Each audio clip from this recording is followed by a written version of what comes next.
Welcome to Not Milk Never Milk. Subscribe if you're lactose intolerant. You start by preparing the device. Update iPhone software and keep your backup. Once done, make sure you have either a physical Nano SIM or the carrier eSIM QR code or activation code on hand. Now go to Settings, tap Cellular and choose Add Cellular Plan to begin. You do this first to ensure the phone can accept a second plan and to let the system detect carrier settings. It speeds activation and prevents conflicts during later steps. You scan the eSIM QR code or follow the carrier app prompts to install the second plan, and the phone downloads the profile automatically.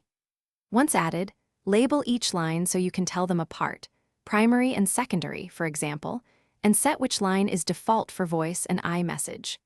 Make sure to choose the data line and enable Allow Cellular Data Switching if you want automatic switching during calls. These configuration steps matter because they control billing. You finish by testing.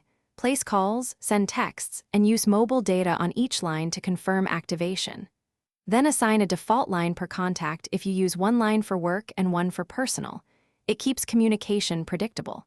If something fails, restart the iPhone, check Settings Cellular to confirm both plans are active, and if needed, reset network settings or reinstall the eSIM profile.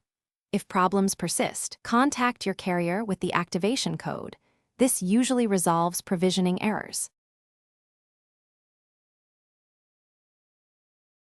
Thanks for watching. If this was helpful, leave a like and consider subscribing. See you next time.